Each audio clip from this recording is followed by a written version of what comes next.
Kanaaf irratti dhiibbaa qabaata inni qabaata. Furmaata illee lafa kaa'ee jira. Kaansariin eessa akka jiru agarree jira jechuudha. Pazil nuti ta'aa ture. Wanti kaleessa mootummaa wajjin walii galle bor haqamee argama.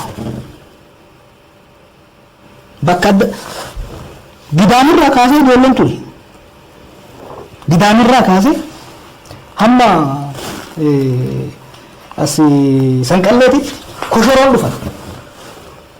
Nyaata dhoorkisiise. Ijoolleen kun beelofte nyaanni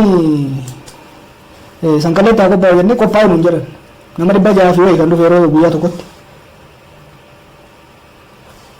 Gooran malee nyaanni bata lakki nuti san gaafina lakki rakkoo hin jiru. Hoda kan garuu nama 150 tonni bari. Kanallee gaddu jira.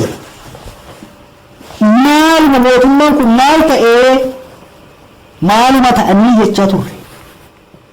Namni hundi inni humsa. Ofirraa baheen dubbatu. Nama isa duuba jiru kan biraan beeku.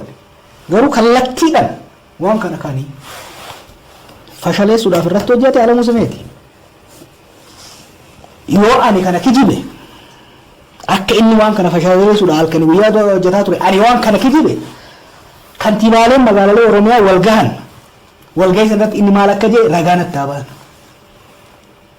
Leenjifamtoonni qondaalota Wallaggaa Afraniitii irraa fi Gujiirraa dhufan kan Adaamaa jiran maal jechaani akka ture ragaa ba'an. Leenjifamtoonni woboo Eertiraa dhufe walitti qabee maal akka inni isaan goore ragaa ba'an. Namni kun halkanii guyyaa waan kana fashalsuudhaaf kan deemu. Kana jechuun furmaataa jechuudha. Rakkoon bakki rakkoo eessa? Ani kanaaf inni mootummaa hunda jechuu kan inni barbaadin. Abaa'oo keessallee abaa'oo hunda miti. Jira abaa'oo keessas kan kana godhu. Mootummaa keessatti garuu sadarkaa itti gaafatamummaa irratti maal jechuudha? Intelijensiidhaaf bilbilte ayyaan makalaakaa tole jedhee hundi tole jedhee bakkuma takka qofatti kulfii maal godhan beektaa? Innaawaa arraba innaawaa shiraa fi stupiditiidha.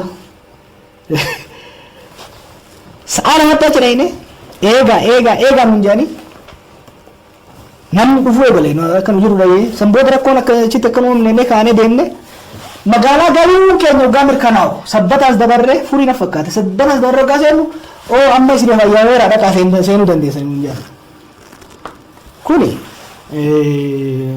dhugatti waan nama qaanessuudha.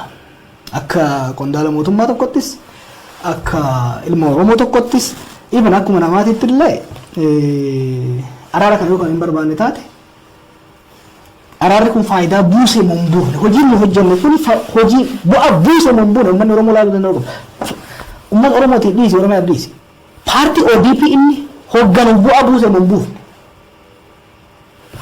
ji'a tokko walakkaa dura halkanii guyyaa cinqiin isaanii waa'ee shanee waa'ee maalii ture miidiyaan isaanii to'amu waa'ee misoomaa gabaasuu eegalee jira.